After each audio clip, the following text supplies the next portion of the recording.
Astaghfirullah. Assalamualaikum warahmatullahi wabarakatuh.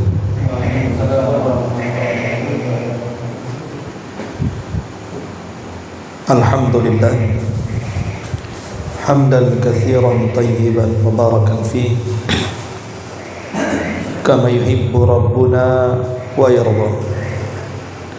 Asyhadu an la ilaha illallah wahdahu rabbi la syarika lah wa asyhadu anna Muhammadan abduhu wa rasuluhu alladzi la nabiyya ba'da, amma ba'd. Baik, kita lanjutkan kajian kitab Tauhid dan kita masuk pada bab ke-15 dengan bab tidak ada seorang pun yang berhak disembah kecuali Allah Subhanahu wa taala. Di sini ada beberapa dalil dari Al-Qur'an dan juga sunnah Nabi sallallahu alaihi wasallam, di antaranya surah Al-A'raf ayat 191 sampai 192. Allah Subhanahu wa taala berfirman, ayusyrikuna ma la yakhluqu syai'an wa hum yukhlaqun wa la yastati'una lahum nasran wa la anfusahum yansurun. Apakah mereka mempersekutukan Allah dengan berhala-berhala yang tidak dapat menciptakan satu apapun, sedangkan berhala-berhala itu sendiri diciptakan manusia, dan berhala-berhala itu tidak mampu memberikan pertolongan kepada penyembah-penyembahnya, bahkan juga tidak sanggup memberikan pertolongan kepada dirinya sendiri. Ayat ini menjelaskan kepada kita tentang kelemahan dan kekurangan sesembahan selain daripada Allah Subhanahu wa taala. Jadi ayat ini menjelaskan dua cacat. Kenapa selain daripada Allah Subhanahu wa taala tidak pantas disembah? Pertama, karena mereka lemah. Yang kedua, karena mereka kurang, artinya tidak sempurna. Dari mana segi lemah dan kurangnya? Dalam surah Al-A'raf 191 dan 192 ini menjelaskan 4 perkara. Yang pertama, ma la yakhluqu syai'an, bahwa berhala-berhala itu tidak sanggup menciptakan satu apapun. Yang kedua, wa hum yukhlaqun, bahkan mereka sendiri diciptakan manusia. Yang ketiga, wala yastati'una lahum nasra, berhala-berhala itu tidak sanggup memberikan pertolongan kepada yang menyembahnya. Dan yang keempat, wala anfusahum yansurun, bahkan berhala itu kalau seandainya dihancurkan, mereka tidak bisa menolong diri-diri mereka sendiri. Dari sini kita tahu dari 4 perkara dalam surah Al-A'raf ini ada 2 poin yang saya sebutkan tadi. Pertama, berhala itu lemah. Yang kedua, berhala itu penuh dengan kekurangan. Zat yang pantas disembah itu pertama harus kuat dalam segalanya. Yang kedua harus sempurna dalam hal apapun. Adapun kelemahan, karena berhala itu tidak sanggup menciptakan satu apapun, bahkan mereka sendiri diciptakan, berarti mereka lemah. Karena menciptakan saja tidak bisa, apalagi mereka yang diciptakan. Gimana tidak lemah? Harusnya zat yang pantas disembah itu mereka atau dia sanggup menciptakan, dan dia juga tidak diciptakan. Itu baru kuat namanya, karena dia bisa menciptakan dan tidak diciptakan. Adapun yang tidak bisa mencipta, bahkan dia dicipta, macam mana layak untuk disembah? Ma'asyiral muslimin yang dimuliakan Allah Subhanahu wa taala, di dalam Al-Qur'an Allah Subhanahu wa taala berfirman tentang kelemahan sesembahan selain daripada Allah Subhanahu wa taala.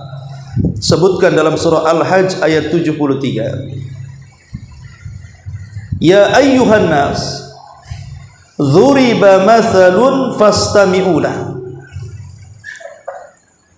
Innal ladzina tad'una min dunillahi lan yakhluqu dzubaban walau ijtama'u lahu wa iyaslubhumud dzubab syai'an la yanqidhuhu min dha'ufat talib wal matlub. Wahai manusia, kata Allah, telah dibuat satu permisalan tentang berhala-berhala itu. Dengarkan. Sesungguhnya sesembahan yang kalian seru dari selain Allah Subhanahu wa taala, lan yakhluqu dzubab, lan yang masuk pada fi'lul mudhari itu memiliki makna ta'bid, artinya selamanya, di mana selamanya mereka tidak sanggup menciptakan walaupun seekor lalat. Seekor lalat, makhluk yang sangat hina saja, berhala itu tidak sanggup menciptakan. Kalau seandainya seekor lalat yang tidak sanggup diciptakan oleh berhala-berhala itu tiba-tiba mencuri sesuatu, semisal makanan yang disembahkan kepada mereka dicuri oleh lalat, maka sesembahan itu tidak sanggup untuk mengambilnya. Dari sini Allah mengatakan dha'ufat talib wal matlub. Orang yang berdoa lemah dan orang yang dimintai doa juga lemah. Dahulu di zaman Rasul ada seorang sahabat namanya Zubair ibn Mut'im, putra daripada Mut'im ibn Adi. Ayahnya Mut'im ibn Adi ini pernah berjasa kepada Nabi, karena dia pernah menyelamatkan Nabi SAW dan menjamin keamanan di Mekah saat ada ancaman pembunuhan. Ingat, Nabi SAW itu memiliki akhlak wafa, di mana dia tidak mungkin melupakan kebaikan orang. Sekecil apapun kebaikan, Rasul tidak akan melupakannya, pasti akan membalasnya. Inilah akhlak yang hilang pada diri kita. Terkadang ada orang yang sudah berbuat baik, tapi kebaikan itu tidak pernah dibalas. Bahkan yang ada, justru kebaikan seseorang malah dibalas dengan keburukan. Lah saat perang Badar meletus, kita tahu bahwa kemenangan di tangan kaum muslimin. Sampai-sampai kaum muslimin berhasil menawan sekitar 70 orang-orang musyrik, ditawan dan menjadi tawanan Rasul dan para sahabat. Nabi SAW mengatakan kepada tawanan-tawanan itu, kalau seandainya Mut'im ibn Adi itu hidup dan meminta kalian untuk dibebaskan, pasti kubebaskan. Ini sebagai bentuk apa? Wafa, berbuat baiknya Rasul kepada Mut'im ibn Adi. Kalau seandainya dia masih hidup, dia minta tawanan ini dibebaskan semuanya, kubebaskan, karena dulu dia pernah menolong aku demikian dan demikian. kabar ini sampai ke telinga orang-orang Quraisy di Mekah, maka mereka mencoba peruntungan. Diutuslah putranya Zubair ibn Mut'im agar memohon kepada Nabi SAW supaya tawanan-tawanan itu dibebaskan, mengingat jasa ayahnya, karena Rasul mengatakan menyebut-nyebut ayahnya. Maka orang-orang Quraisy sepakat mengutus Zubair ibn Mut'im meminta kepada Nabi agar mengingatkan jasa-jasa ayahnya. Berangkatlah Zubair ibn Mut'im. Ketika sampai di kota Madinah, dia pun mengendap-endap di sekitar Masjid Nabawi. Ketika itu Nabi SAW sedang sholat maghrib. Entah kenapa kemudian Zubair ibn Mut'im ini mendengar Nabi SAW membaca surah Toha. Di antara lafadznya atau firman Allah Subhanahu wa taala dalam surah Toha itu, ketika Rasul sampai membaca kepada ayat am khuliqu min ghairi syai'in am humul khaliqun am khalaqus samawati wal ard bal la yuqinun am khuliqu min ghairi syai'in, apakah berhala-berhala itu diciptakan dari segala sesuatu? Am humul khaliqun, ataukah mereka tercipta dengan sendirinya? Am khalaqus samawati wal ard, ataukah berhala-berhala itu yang menciptakan langit dan bumi? Bala yuqinun, sesungguhnya orang musyrik sendiri ragu-ragu tentang itu.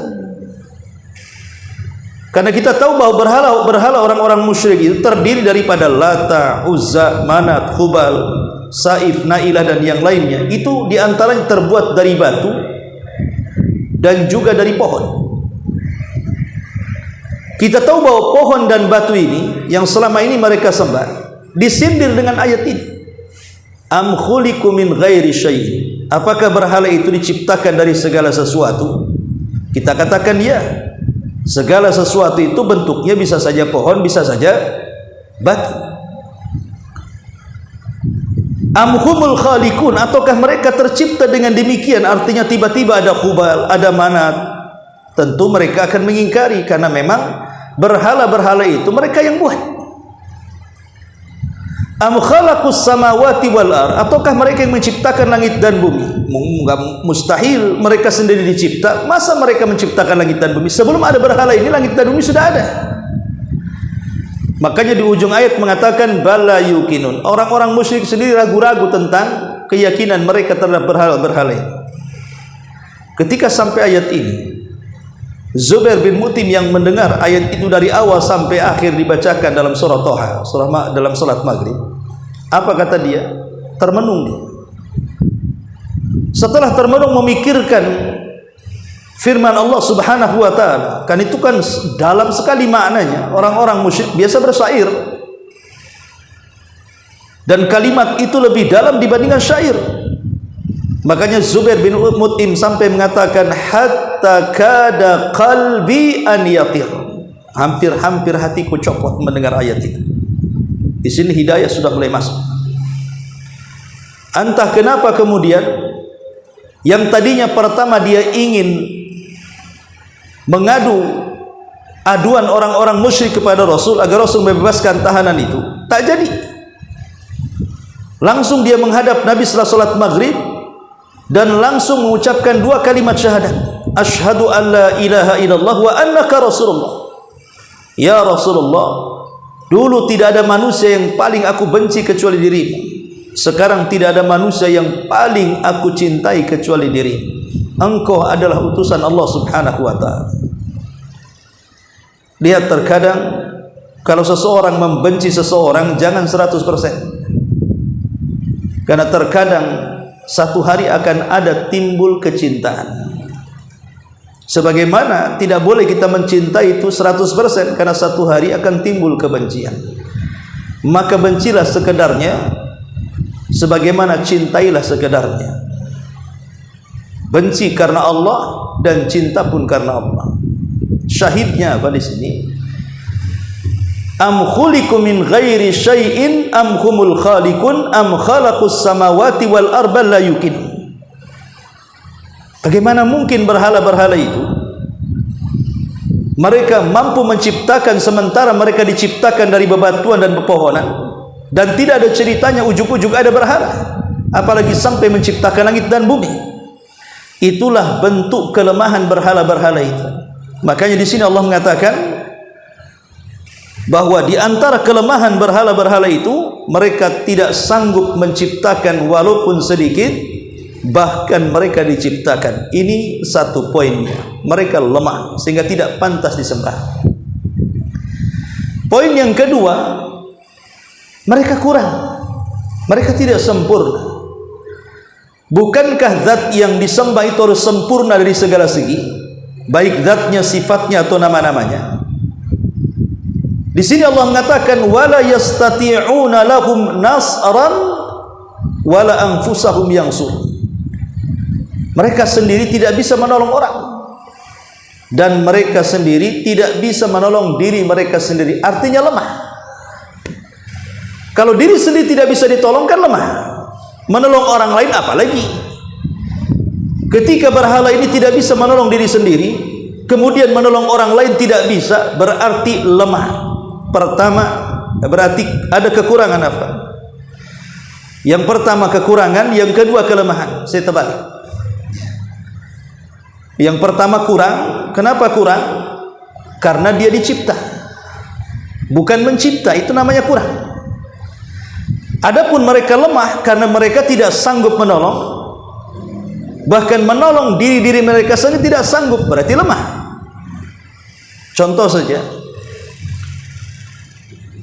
kita lihat bahwa berhala-berhala orang-orang musyrik itu, seandainya kita pukul dengan palu, apakah dia sanggup kemudian melawan balik? Tidak. Kemudian kalau seandainya ada yang berkelahi depan patung itu, apakah dia sanggup menolong salah satunya? Mustahil. Dan itu diceritakan dalam Al-Quran Al-Karim, bagaimana Nabi Allah Ibrahim alaihi salatu wassalam menghancur-hancurkan patung. Ibrahim di waktu remajanya, dia pernah diajak berpesta pora untuk kerajaan Namrud. Kemudian dia berdusta kepada ayahnya dan mengatakan, inni sakim, saya sedang sakit ayahanda, kau aja berangkat sendiri sana. Ketika semua masyarakat Babylon berkumpul di tanah lapang, istana kosong, Ibrahim masuk dengan diam-diam ke dalam istana, kemudian masuk ke ruangan tempat penyembahan berhala. Disitulah dia pukuli semua berhala-berhala itu sampai hancur tak bersisa, kecuali satu patung yang paling besar sengaja tidak dihancurkan. Ketika Nabi Ibrahim menghancurkan patung-patung itu, apakah patung itu sanggup menolong diri-diri mereka? Tidak sanggup, sampai hancur dipalu oleh Ibrahim alaihi salatu wassalam. Apalagi menolong orang, mereka tidak sanggup menolong. Harusnya sesama berhala harus menolong lah, kan begitu. Menolong berhalanya yang lain aja tidak sanggup, macam mana akan menolong orang yang menyembahnya? Kemudian Ibrahim sengaja menyisakan satu. Sebenarnya Ibrahim itu tujuannya bukan menghancur-hancurkan patung, karena kalau menghancur-hancurkan patung, patung bisa dibuat lagi. Hari ini hancur, besok cetak lagi, hancur lagi, cetak lagi, sampai kapan? Ya. Ibrahim ini ingin mengajak berfikir kepada kaum Babylon ini, bahwa berhala yang selama ini mereka sembah itu lemah, dihancurkan saja, diam saja. Mereka sendiri tidak bisa menolong berhala yang lainnya. Mereka sendiri tidak bisa mendengar, tidak bisa melihat, tidak bisa bicara. Macam mana berhala yang dianggap Tuhan tidak mampu berbicara? Kalau sudah tidak mampu berbicara, macam mana dia akan memerintahkan dan melarang? Seperti kita punya Al-Quran, isi Quran itu ada perintah, ada larangan. Kenapa? Karena di antara nama-nama Allah subhanahu wa ta'ala atau sifat-sifat Allah subhanahu wa ta'ala, Allah itu mampu bicara. Makanya dengan firman-Nya itu tumbuh perintah dan tumbuh larangan. dari firman Allah Subhanahu wa taala akhirnya ada perintah-perintah yang harus dilakukan oleh hamba-hambanya dan ada larangan yang harus dijauhi hamba-hambanya, di mana dalam perintah itu di sebaliknya ada maslahat dan dalam larangan itu di sebaliknya ada mafsadah, ada kerusakan. Lah berhala yang tidak bicara macam mana akan melarang dan memerintahkan? Apa layak disembah? Tentu tidak layak disembah. Makanya ayat ini menunjukkan bahwa tidak ada yang berhak disembah kecuali Allah Subhanahu wa taala. Ini pendalilan. Ayat yang kedua, surah Fatir ayat 13 dan 14. Allah mengatakan walladzina tad'una min dunillah ma la yamlikuna min qitmir in tad'uhum la yasma'u du'aakum walau sami'u mastajabu lakum wa yaumal qiyamati yakfuruna bisyirkikum wa la yunabbi'uka mithlu khabir. Dan sesembahan yang kalian mohon kepada selain Allah itu tidak memiliki apa-apa walaupun setipis kulit ari. Jika kamu menyeru mereka atau berdoa kepada mereka, mereka tidak akan mendengar seruanmu. Kalaupun mereka mendengar, mereka tidak akan sanggup untuk memperkenankan doa-doamu. Dan pada hari kiamat mereka akan mengingkari kemusyrikanmu dan tidak ada yang dapat memberikan keterangan kepadamu sebagaimana yang diberikan oleh Allah yang Maha Mengetahui. Di sini ada 5 cacat. Kenapa berhala-berhala itu tidak layak disembah? Apa 5 cacatnya itu? Pertama, walladzina tad'una min dunillah ma la yamlikuna min qitmir. Sesembahan yang kalian sembah selain daripada Allah itu, mereka tidak memiliki walaupun setipis kulit ari. Kulit ari itu, kalau ada kurma kemudian dikupas, jadi dikupas kulitnya, di situ ada lagi yang membungkus kurma lebih tipis daripada kulit yang pertama. Perhatikan kurma itu, kemudian dikupas kurmanya, ada yang membungkus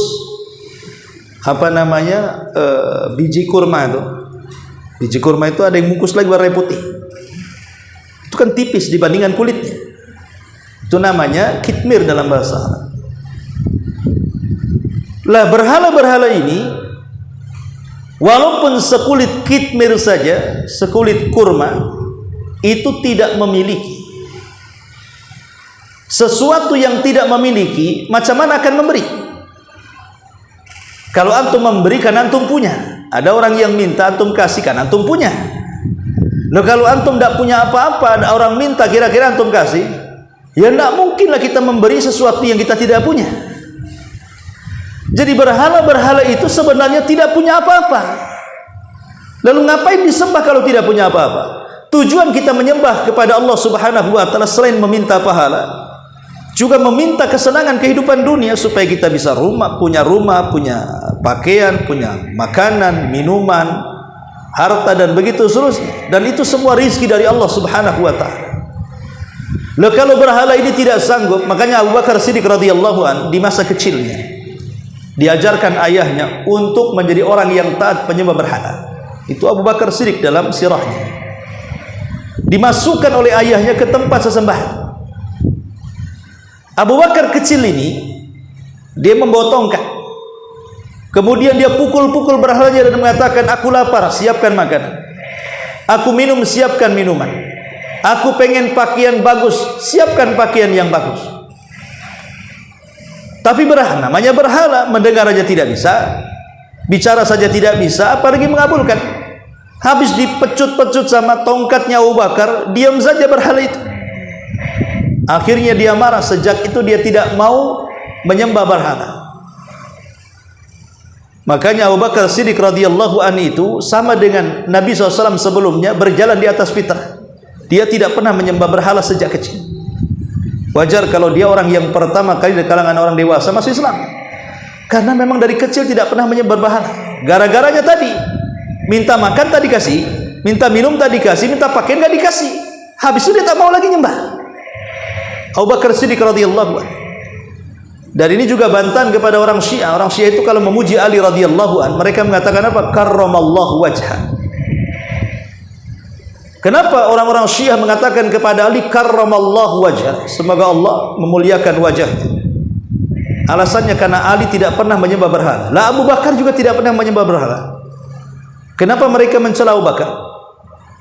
Kenapa mereka tidak mengatakan karramallahu wajha? Bahkan menganggap Abu Bakar itu sonam ataupun berhala Quraisy dalam doa-doa mereka.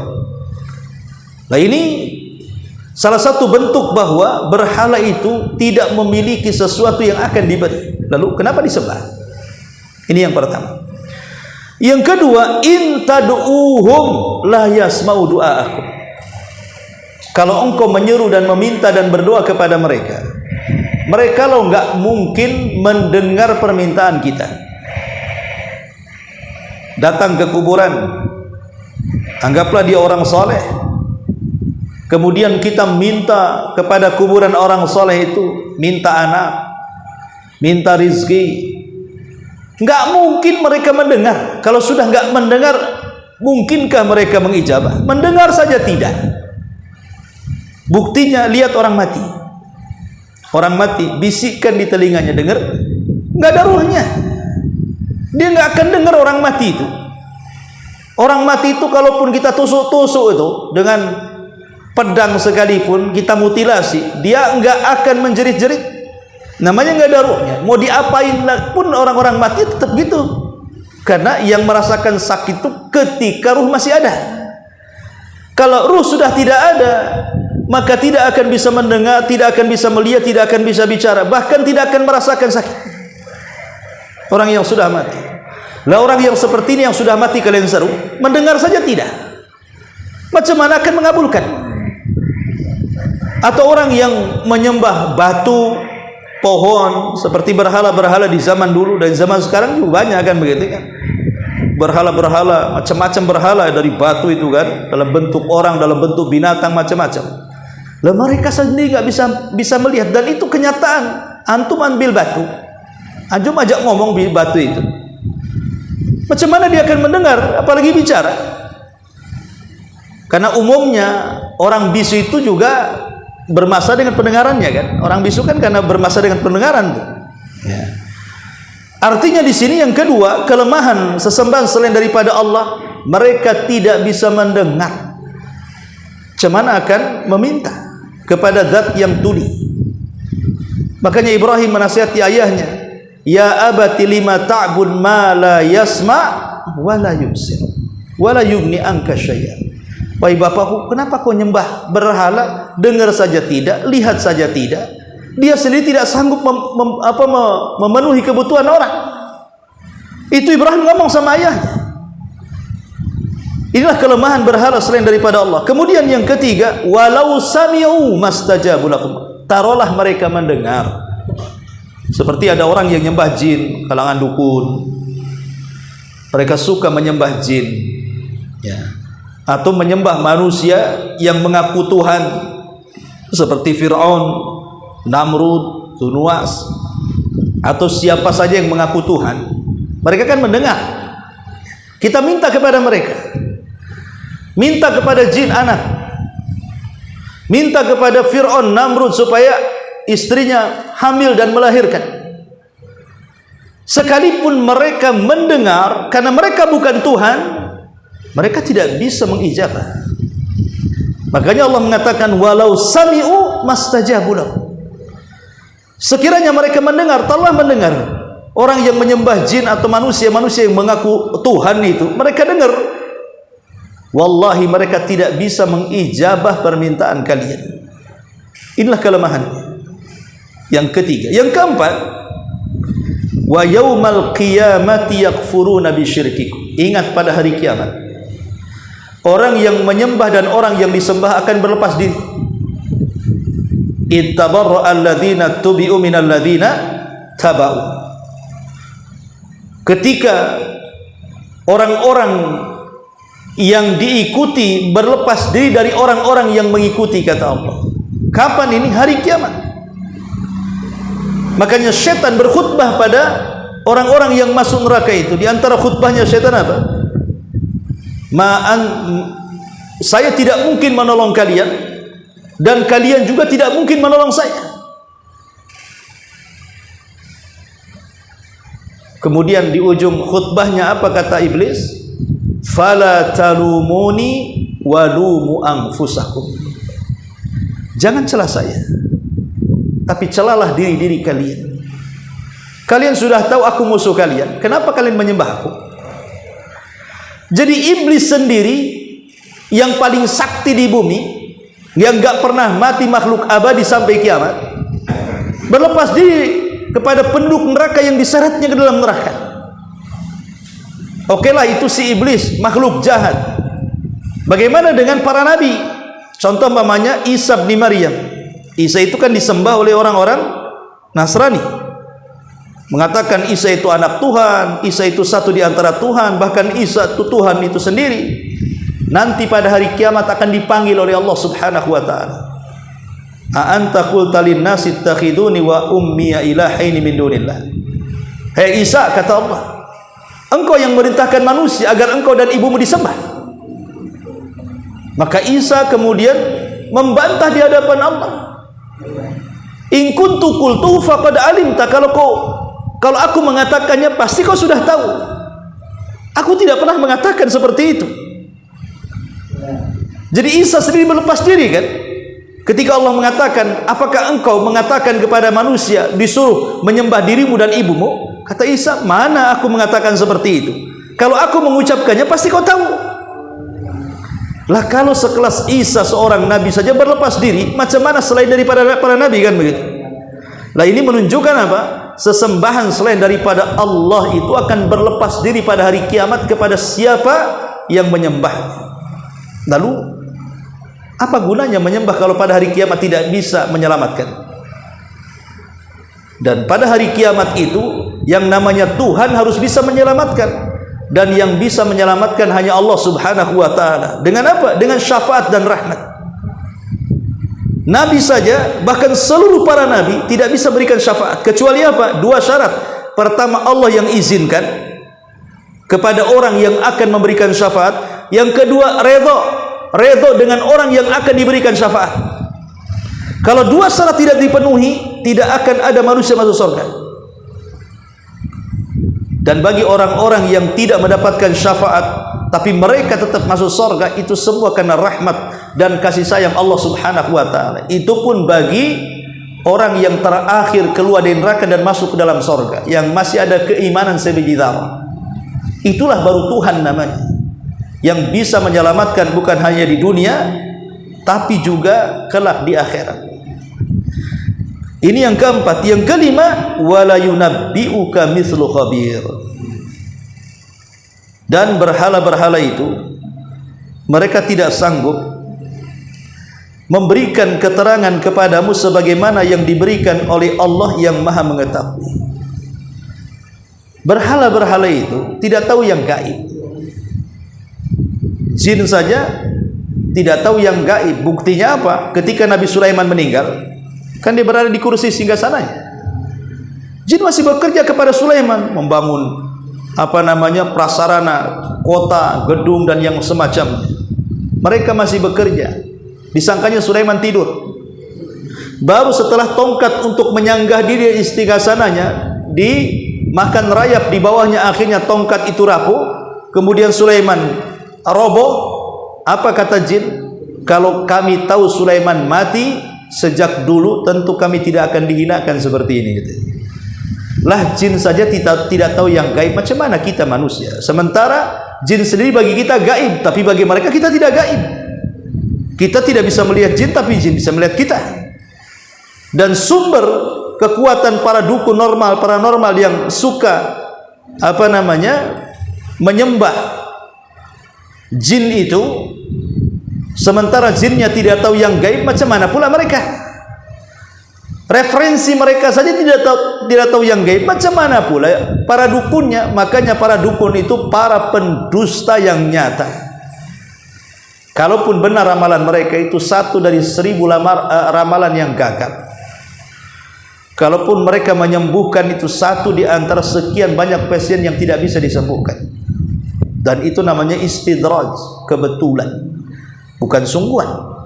Nah, inilah yang menjadikan kenapa sesembahan selain daripada Allah tidak layak disembah, karena ada 5 perkara pada surah Al-Fatir ayat 13-14. Kemudian diriwayatkan dalam hadis sahih Bukhari dan Muslim dari Anas bin Malik radhiyallahu, dia mengatakan, Sujjan Nabi sallallahu alaihi wasallam yauma Uhud wa kusirat rubaiyatuhum faqala kaifa yuflihu qaumun shajju nabiyahu fanazalat laisa laka minal amri syai'un. Kata Anas bin Malik radhiyallahu an, ketika perang Uhud Rasul terluka kepalanya dan retak gigi gerham, maka beliau bersabda, bagaimana akan beruntung satu kaum yang melukai Nabi. Kemudian turunlah ayat, tidak ada hak apapun bagimu wahai Muhammad dalam urusan mereka itu. Al-Imran ayat 128. Dan diriwayatkan dalam Sahih Bukhari dan yang lainnya dari Ibnu Umar, di mana dia mendengar Nabi sallallahu alaihi wasallam bersabda ketika beliau berdiri dari ruku pada rakaat yang terakhir dalam salat subuh.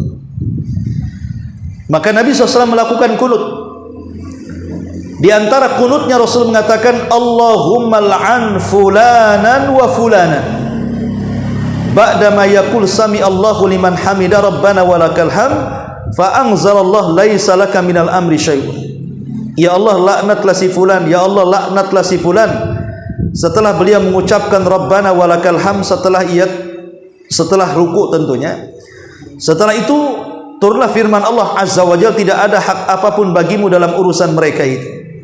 Dalam riwayat yang lain, beliau mendoakan laknat itu kepada Safwan ibn Umayyah, kepada Suhail ibn Amr, kepada Haris ibn Hisham, agar mereka dijauhkan dari rahmat Allah. Tapi Allah turunkan laisa laka minal amri syai'un, tidak ada hak apapun bagimu dalam urusan mereka.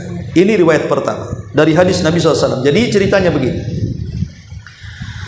kita tahu bahwa Nabi SAW dalam perang Badar dimenangkan, dan itu kegemilangan kaum muslimin, sehingga semakin kuat dan kokoh barisan kaum muslimin yang dipimpin langsung oleh Nabi SAW dalam peperangan Badar. Dan itu membuat orang-orang musyrik balas dendam, karena banyak terbunuh tokoh-tokoh mereka di Badar. Abu Jahal terbunuh di Badar, Umayyah terbunuh di Badar, banyak tokoh-tokoh mereka yang terbunuh di Badar. Sehingga Abi Sufyan mempelopori untuk membalas dendam. Pertama, karena kekalahan di Badar. Yang kedua, jalur perdagangan mereka terhambat. Kenapa? Karena orang-orang Mekah itu kan biasa berdagang ke Yaman atau ke Syam, dan tidak ada jalan kecuali melintasi kota Madinah. Kalau seandainya balas dendam ini tidak diluapkan, maka mereka terancam 2 perkara. Tidak bisa melaksanakan balas dendam karena tokoh-tokoh mereka gugur. Yang kedua, pasti tidak akan aman jalur perdagangannya. Akhirnya Abi Sufyan mengumpulkan orang-orang kaya, memobilisasi orang-orang Mekah untuk melawan, dan berhasil mempengaruhi seluruh orang-orang musyrik mengobarkan peperangan. Berangkatlah Abi Sufyan dan rombongannya ke Madinah. Sementara di Madinah ada perselisihan antara tokoh munafik Abdullah ibn Ubay ibn Salul dengan kaum muslimin, para sahabat Nabi SAW, tentang bertahan atau menyerah. Kata Abdullah ibn Ubay ibn Salul, dia mengatakan sebaiknya kita tidak usah keluar dari Madinah, cukup kita bertahan di kota saja. Kalau mereka menyerang, kita bertahan saja. Tapi sebagian para sahabat mengatakan tidak, kita harus menyerah. Jangan kita berada di kota, riskan, karena di kota banyak perempuan, anak-anak dan yang semacamnya, bisa jadi korban. Kita sambut mereka di Uhud saja. Nabi SAW setuju. Akhirnya kemudian memilih pendapat para sahabat dan meninggalkan pendapatnya Abdullah ibn Ubay ibn Salul. sakit hatilah Abdullah ibn Ubay bin Salul, akhirnya menggembosi tentara dari 1000 orang, 300 orang mundur, sepertiga pasukan mundur, tidak mau perang, sehingga hanya 2/3 pasukan yang dibawa Nabi sallallahu alaihi wasallam. Lihat bagaimana liciknya orang-orang munafik, menggembosi pasukan yang tadinya 1000 jadi 700 pasukan aja. Akhirnya bertemulah mereka di perang Uhud. Nabi SAW mengatakan kepada para pemanah, begitu rumah itu, jangan kalian turun dalam kondisi apapun sampai kuperintahkan. Maka diletakkanlah para pemanah sejumlah 40-50 orang, dan mereka betul-betul diamanahi Rasul, jangan turun, mau menang mau kalah jangan turun. Akhirnya kemudian di awal peperangan kaum muslimin menang, mudah mengalahkan orang-orang musyrik sehingga memukul mundur orang-orang musyrik. Para pemanah melihat kemenangan di bawah, mereka tergiur dengan ganimah, harta rampasan perang yang banyak yang ditinggalkan di tenda-tenda orang-orang musyrik. Tergiur mereka, akhirnya mereka turun. Hanya beberapa orang yang bertahan di atas. Ketika mereka turun, pasukan orang-orang musyrik langsung dikomandai oleh Khalid ibn Walid, ketika itu masih kafir, memutar gunung. Dalam sekejap kemudian tempat strategis para pemanah kaum muslimin tergantikan oleh mereka, sementara mereka di atas, Rasul di bawah, sehingga dipanahi saja dari atas kan lebih mudah. Disitulah mulai terjadi kekalahan, sampai pada waktunya Nabi SAW terjebak dalam lubang. Lubang itu memang disediakan orang-orang musyrik untuk menjebak Nabi. Di lain waktu Mus'ab ibn Umair gugur. Mus'ab ibn Umair ini kalau dia pakai baju zirah lengkap dengan topinya, kalau berjalan bersama Rasul tidak bisa dibedakan mana Nabi mana Mus'ab. Lah ketika Mus'ab meninggal, orang-orang berteriak Muhammad sudah mati, padahal itu yang mati Mus'ab. Maka berita kematian itu menyebar, dan ini bisa melemahkan pasukan, sehingga sebagian pasukan lari ke belakang karena mendengar Rasulullah SAW meninggal, dan sebagian yang lain maju tetap, sampai datang Anas ibn Nadhr Al-Ansari radhiyallahu an. Dia sebenarnya tidak terlibat dalam peperangan, dia baru datang dari perdagangan, mendengar kaum muslimin perang, dia langsung masuk ke peperangan, kemudian menasihati orang-orang yang lari untuk kembali. Dan dia mengatakan, wallahi inni la ajidu raihatal jannah min kibalil Uhud. Demi Allah, aku sudah mencium bau surga di balik gunung Uhud ini. Kenapa kalian mundur? Maju. Akhirnya dengan teriakan sahabat ini, semua para sahabat bangkit semangatnya, sehingga akhirnya mereka pun melihat bagaimana Rasul sedang dikepung dalam lubang itu. Disinilah terjadi banyak cedera yang disebutkan oleh ahli sejarah. Pertama, kepala Nabi SAW luka. Yang kedua, gigi depannya, gerhamnya retak. Kemudian yang ketiga, jabnahnya ini juga terluka. Bahkan ada serpihan yang menancap di pipi Rasul dari helm baju zirahnya. Kemudian di bibir belakangnya juga terluka. Kemudian juga di bagian lututnya Rasul terluka karena masuk ke dalam perangkap lubang dan dihantam dari atas. Wajar kalau Nabi SAW banyak lukanya, tapi keburu datang kaum muslimin menolong Nabi SAW dan menyelamatkan, naik ke atas gunung. Inilah terjadi kekalahan kaum muslimin di Uhud gara-gara apa? Para pemanah yang tidak taat.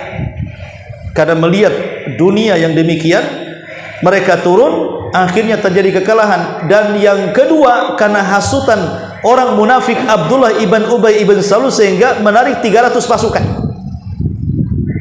Itu yang menjadikan kekalahan. Tapi kekalahan ini wajar. Yang namanya perang bisa kalah bisa menang. Nabi bukan Allah, Nabi bukan para malaikat, dia manusia seperti kita. Karena Allah yang mengatakan watilkal ayam nudawiruha bainan nas, namanya hari itu diputar-putar, kadang menang kadang kalah. kadang bahagia, kadang sedih, kadang sempit, kadang lapang. Itulah kehidupan manusia seperti itu. Lah ketika kemudian selesai perang, maka Nabi SAW kembali ke kota Madinah. Kemudian ada kabar bahwa Abu Sufyan akan membawa pasukan yang jauh lebih banyak daripada Uhud. Tapi kabar itu tiba-tiba tidak jadi, sehingga Rasul dan para sahabat bisa menghela napas sebentar.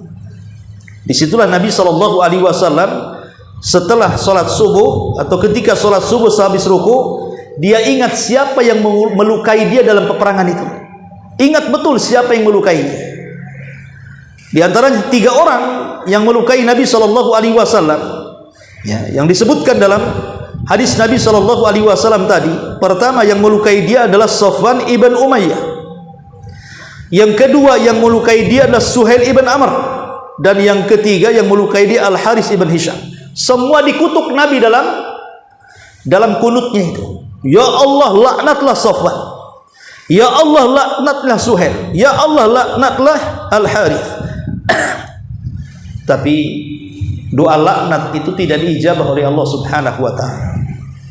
Kemudian Allah turunkan sebagai teguran kepada Rasul, laisa laka minal amri syai'un. Hai Muhammad, tidak perlu kau laknat mereka. Kenapa demikian? Karena tidak ada hak apapun bagimu dalam urusan mereka. Ngapain kau laknat mereka? Kenapa demikian?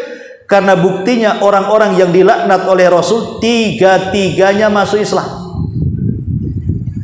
Tiga-tiganya masuk Islam dan baik Islamnya. Padahal sudah dilaknat oleh Rasul setiap hari. Tapi Allah mengatakan, enggak ada urusan engkau wahai Muhammad dengan mereka. Kenapa kau laknat mereka? Dari sini kita faedahnya daripada hadis ini dengan bab yang kita bahas. Kalau Nabi SAW saja tidak berhak dan tidak punya kemampuan untuk mencelakai orang dengan cara melaknat, bahkan Allah menolaknya. Artinya Rasul juga sama dengan kita manusia, tidak bisa mencelakakan orang dengan doanya, kan? Karena doa itu juga munajat kepada Allah. Kemudian Allah mengabulkan keinginan, tapi dalam hal ini Allah tidak kabulkan. Kalau seandainya sekelas Nabi SAW saja tidak bisa doanya dikabulkan, artinya tidak layak disembah. Macam mana selain daripada Nabi SAW, dari belhara-belhara, dari dukun-dukun dan yang semacamnya, yang ingin disembah selain daripada Allah Azza wa Jalla. Karena ketika Nabi SAW melaknat itu turun ayat ini, surah Al-Imran 128 itu, dan tiga-tiganya maksudnya sahabat ini semua masuk Islam. Adapun Safwan ibn Umayyah ini anak daripada Umayyah ibn Khalaf. Umayyah ibn Khalaf Al-Jumahi ini dulunya adalah tuan daripada Bilal. Dialah yang menyiksa Bilal habis-habisan. Umayyah ibn Khalaf Al-Jumahi ini, sampai 3 hari 3 malam Bilal diikat di batu besar, kemudian dijemur di padang pasir, setiap hari dicambuk dan tidak akan berhenti cambukan sampai mencambuknya lelah. Tapi Bilal berusaha untuk mencampurkan kelezatan iman dan juga sakitnya siksaan, sehingga siksaan itu tidak dirasakannya. Begitulah iman, kalau sudah bercampur dengan musibah, maka musibah itu akan ringan. Bilal hanya mengatakan ahadul ahad, ahadul ahad. Lah yang menyiksanya siapa? Majikannya Umayyah ibn Khalaf Al-Jumahi. Lah dia punya anak namanya Safwan ibn Umayyah. Lah Safwan ibn Umayyah juga melahirkan sifat-sifat watak bapaknya, memusuhi Nabi SAW. Makanya dalam perang Uhud dia berhasil melukai Nabi. Tapi saat Fatu Mekah, akhirnya Safwan ini ingin lari ke Yaman. Karena bagaimanapun kalau sudah Mekah dikuasai Rasul, pasti dia akan terancam nyawanya. Dan dia tidak mau masuk Islam juga. Akhirnya dia kabur ke Yaman. Ketika hendak naik perahu, maka Nabi SAW kemudian memerintahkan kepada saudaranya yang sudah masuk Islam dan mengatakan, Rasul, kalau seandainya Safwan itu ketangkap, apakah kau akan membunuhnya? Maka Rasul mengatakan, tidak, sungguh dia orang pilihan. Karena Rasul mengatakan, khiyarukum fil jahiliyah khiyarukum fil Islam. Orang yang terbaik di zaman jahiliyah kalau dia masuk Islam, maka akan menjadi orang yang terbaik. Makanya lihat tokoh-tokoh Quraisy yang masuk Islam, sebelum Islam mereka mulia, setelah masuk Islam makin dimuliakan. Abu Bakar, Umar, Utsman, itu kan orang-orang mulia. Setelah masuk Islam jauh lebih mulia lagi kan. Akhirnya kemudian Umair ibn Wahab mengejar siapa? Safwan ibn Umayyah. Sebelum naik perahu dicegat dan mengatakan, wahai Safwan, aku dapat amanah dari Nabi, pulanglah, masuklah ke dalam Islam, maka Nabi SAW akan memuliakan engkau. Daripada engkau lari gak jelas, ngadu nasib di negeri orang, sengsara dan begitu seterusnya, bagus kau balik masuk Islam. Entah hidayah dari mana, yang tadinya benci mati kepada Rasul, setelah mendapatkan ucapan dari Umar ibn Wahab ini, tiba-tiba kemudian dia pun hidayah masuk dan ingin berjumpa dengan Rasul. Setelah kemudian berjumpa dengan Nabi SAW, Safwan meminta maaf apa yang sudah dilakukannya selama ini. Tapi jawaban Nabi SAW mengatakan, tidakkah engkau pernah mendengar bagaimana dendamnya saudara-saudara Nabi Yusuf sampai memasukkan ke dalam sumur? Tapi Nabi Yusuf tidak dendam kepada saudara-saudaranya dan mengatakan, la tasriba alaikumul yaum, tidak ada dendam antara kita setelah hari ini. Maka itulah ucapan saya kepada kalian, kata Rasul. Akhirnya kemudian Safwan ibn Umayyah masuk Islam. Bagaimanapun dia anak tokoh besar. Umayyah ibn Khalaf itu kan tokoh besar sekelas Abu Jahal di zaman itu. Rasul tahu pengaruhnya keluarga Safwan ibn Umayyah, makanya dibujuk anak-anaknya, bagaimanapun akan berpengaruh kepada dakwah kan. Anak tokoh kalau masuk Islam kan akan berpengaruh tuh. Makanya ketika Nabi SAW di perang Hunain mendapatkan ganimah yang sangat besar, Safwan ibn Umayyah dilembutkan hatinya oleh Rasul, dapat bagian ganimah 100 ekor unta. Padahal dia kaya, tapi diberikan hadiah oleh Rasul, sehingga cemburu orang-orang Ansar dan mengatakan, ya Rasulullah, kami yang berdarah-darah perang dari awal membelamu sampai akhir, setelah kemenangan besar, kenapa kau berikan harta itu kepada orang-orang Mekah, sementara kami orang-orang Ansar Madinah tidak dapat apa-apa? Maka Nabi SAW mengumpulkan orang-orang Ansar dan mengatakan, kalian tidak tahu, mereka pulang membawa kambing, sapi dan unta-unta, sementara kalian membawa aku pulang. Mulia mana? Kalau mereka pulang membawa kambing, membawa unta, membawa sapi, membawa harta, tapi kalian pulang membawa aku, mulia mana? Wahai Ansar, seandainya engkau berjalan di satu lembah, orang-orang lain berjalan di lembah yang lain, aku akan ikut di jalan lembah yang kalian lewati. Kemudian Rasul mengatakan, saya paham dengan hati kalian.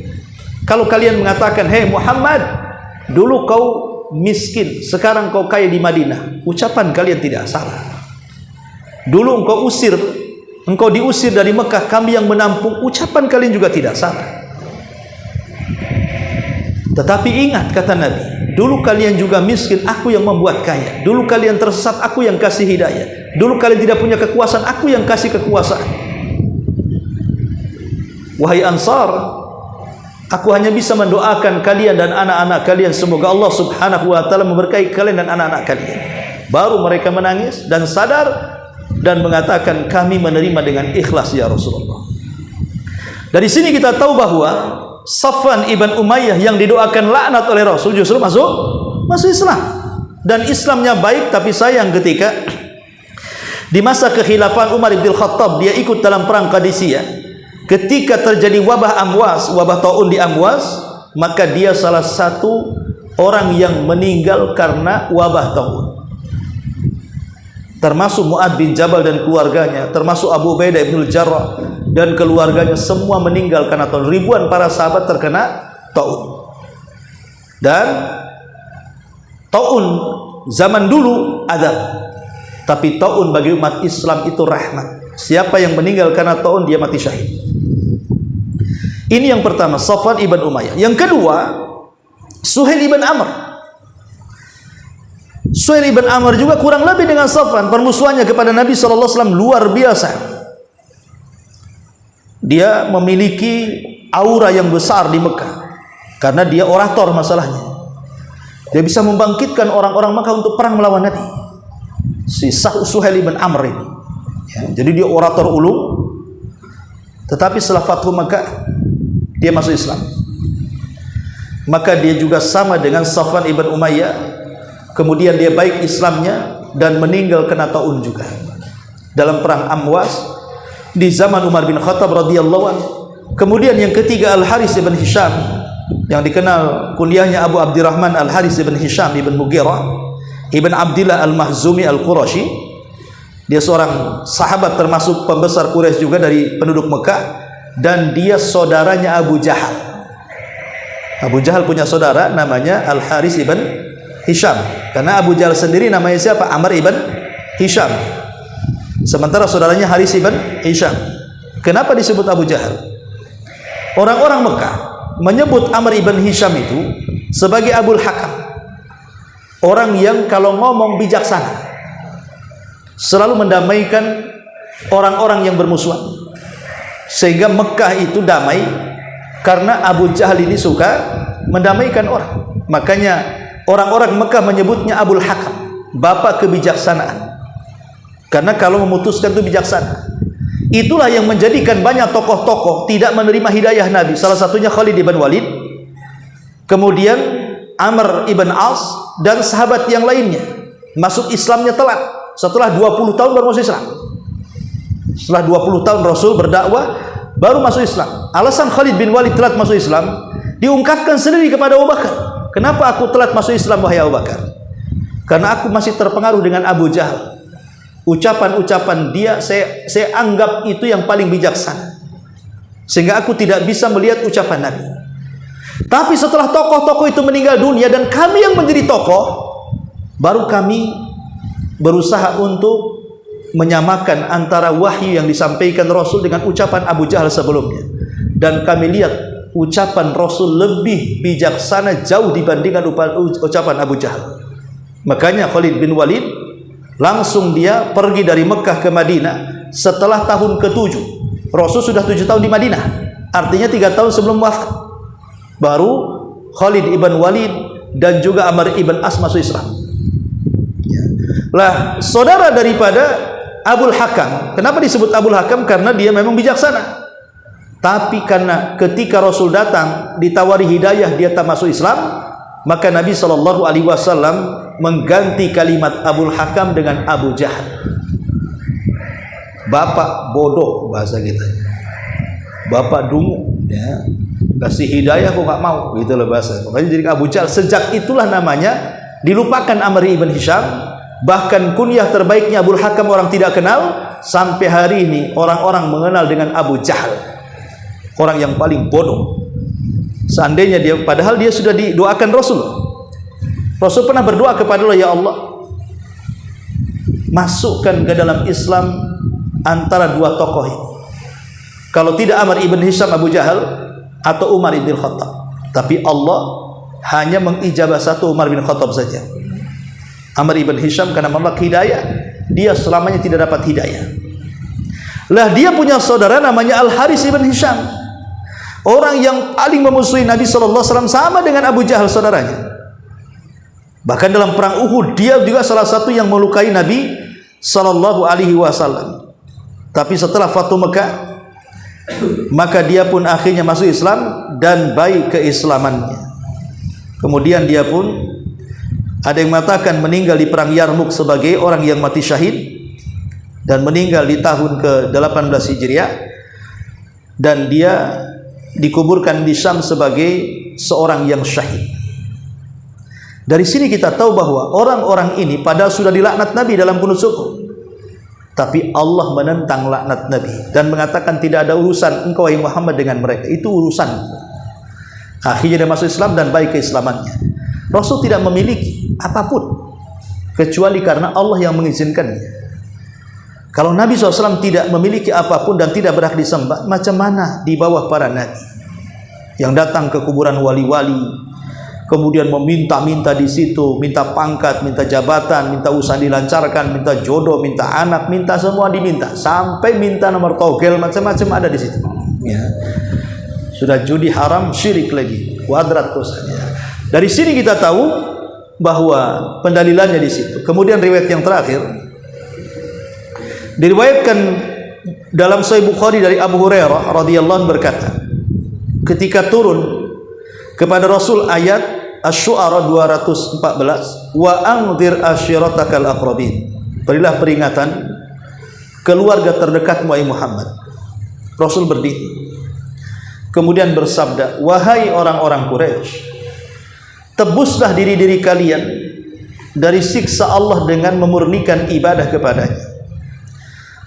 Karena sedikit pun aku tidak bisa berbuat apa-apa terhadap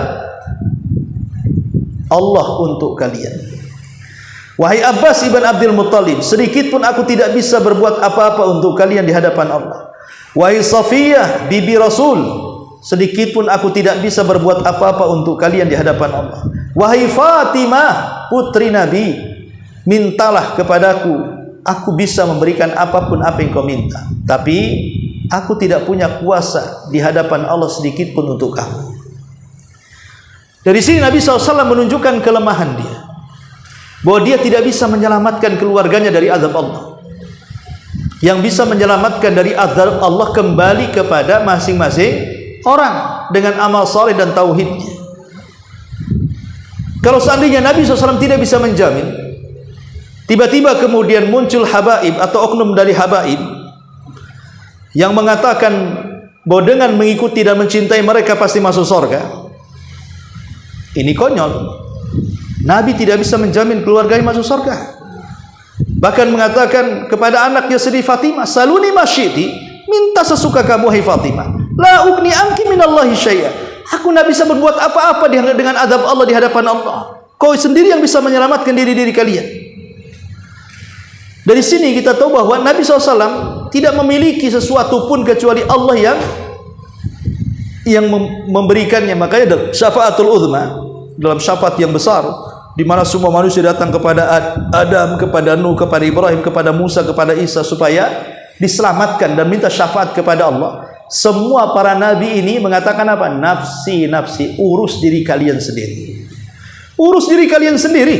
Menunjukkan sekelas Adam, Ibrahim, Nuh, Musa, Isa ini kan ulul azmi, nabi-nabi pilihan. Mereka tidak sanggup menyelamatkan semua manusia, bahkan kaumnya sendiri tidak bisa diselamatkan, bahkan keluarganya tidak bisa diselamatkan. Maka Nabi SAW ketika itu mengatakan kepada seluruh manusia di padang mahsyar, analah, kan ku coba, aku akan coba. Maka Rasul kemudian berusaha kemudian menghadap Allah di bawah arasy-Nya, kemudian sujud entah berapa lama sujudnya. Kemudian setelah sujud lama memuji-muji Allah dalam sujudnya, maka Allah Subhanahu wa taala baru mendatangi Rasul dan mengatakan, irfa ra'saka ya Muhammad, sal tu'taqul tusma ishfa tushaffa.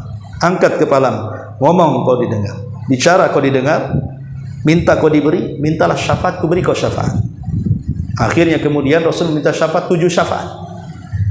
Setelah 7 kali sujud dengan sujud lama, Rasul meminta 7 syafaat. Dari sini kita tahu apa? Nabi sendiri tidak bisa menolong, kecuali dia minta syafaat kepada Allah untuk menyelamatkan umat dan keluarganya. Makanya Rasul mengatakan, as'adun nas bi syafaati yaumal qiyamah man qala la ilaha illallah. Manusia yang paling bahagia dengan syafaatku pada hari kiamat, kata Rasul, orang yang bisa mengucapkan kalimat la ilaha illallah, artinya tauhid. Jadi dari ini semuanya keterangan dalam bab ini menunjukkan bahwa sesembahan selain daripada Allah, walaupun mereka yang disembah para nabi sekalipun, mereka lemah, tidak bisa menciptakan. Bahkan mereka dicipta oleh Allah, tidak bisa menolong diri sendiri, bahkan menolong orang lain pun tak sanggup. Mereka tidak memiliki kekayaan apapun walaupun sebiji sekulit ari, dan kalaupun mereka diminta, mereka mendengar, mereka tidak sanggup memberikan, apalagi tidak mendengar. Dan nanti pada hari kiamat semua sesembahan dan yang disembah akan berlepas diri.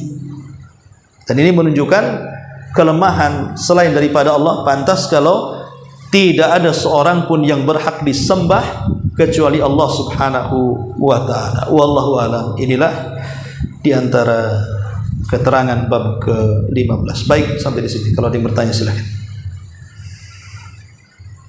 Batas antara umur. Jadi kita berwudu terus ada anak-anak kecil 5 tahun, 7 tahun usaha, apakah batal? Perempuan. Iya, tentang masalah memegang wanita, apa yang mahram atau yang bukan mahram, terjadi sidang pendapat di antara ulama. Apakah membatalkan wudu bersentuhan laki-laki dan perempuan? Dalam mazhab Syafi'i, sebagian mereka mengatakan batal wudu. Kenapa demikian? Karena mereka mengartikan dalam, kalau tidak salah surah Al-Maidah, aula mastumun nisa, ataupun kalian menyentuh wanita. Ayat ini dipahami secara retarlek dohirnya, sehingga menyentuh wanita membatalkan wudu. Tapi yang lainnya mengatakan dalam mazhab Hambali bahwa yang dimaksud lamastumun nisa bukan bersentuhan, tapi maksudnya adalah melakukan hubungan suami istri. Dari sini kita tahu bersentuhan tidak membatalkan, tapi kalau berhubungan suami istri membatalkan wudu. Dari sini perselisihannya. Ada yang mengatakan ataupun yang menyentuh diartikan zahirnya, nyentuh ya nyentuh, berarti batal wudunya. Ada yang mengatakan bukan artinya menyentuh, tapi maksudnya melakukan hubungan antar suami istri baru batal. Ya. Dan saya cenderung kepada pendapat yang kedua, bahwa kalimat aula mastumun di sini artinya melakukan hubungan suami istri, bukan bersentuhan. Kenapa? Karena Rasul pernah mencium istrinya, kemudian tanpa wudu langsung ke masjid dan sholat. Kalau memang bersentuhan dengan wanita itu membatalkan wudu, tentu Rasul akan diriwayatkan berwudu. Tapi Rasul tidak demikian riwayatnya. Rasul mencium istri-istrinya kemudian sholat. Bahkan Aisyah radhiyallahu anha pernah menyentuh kaki Rasul ketika Rasul salat. Disitulah Aisyah ketika menyentuh kaki Rasul ketahuan bahwa kaki Rasul itu pecah-pecah. Esoknya harinya Aisyah mengatakan, Rasul kau sudah sepuh, kurangilah ibadah-ibadah itu, jaga kesehatan. Tapi Rasul mengatakan, ya Aisyah, tidakkah kau suka kalau aku ini menjadi hamba Allah yang bersyukur? Afala akunu abdan syakur. Dari sini kita tahu bahwa kalau Rasul memang batal saat disentuh kakinya, tentu batal salatnya kan gitu. Wallahu alam, ya, bahwa pendapat yang kuat menurut saya ya, adalah pendapat yang mengatakan tidak batal wudunya. Wallahu a'lam. Adapun menyentuh wanita selain mahram tetap tidak batal wudunya, tapi kan berdosa kalau disengaja menyentuh. Tapi kalau tidak disengaja ya tidak berdosa, ya tidak membatalkan wudu juga kan, karena tidak ada dalil yang sharih tentang masalah ini kecuali surah Al-Maidah tadi, aula mastumun nisa. Ini pun menjadi polemik ahli tafsir, maksudnya lamas di sini memegang ataukah jima. Tapi pendapat yang kuat maksudnya jima, berhubungan suami istri, bukan menyentuh, begitu maksudnya. Wallahu a'lam. Ini masalah fikih. Silakan. Nggak ada. Subhanallah bihamdika, asyhadu an la ilaha illa anta, astaghfiruka wa atubu ilaik. Allahu ta'ala alam. Assalamualaikum warahmatullahi wabarakatuh.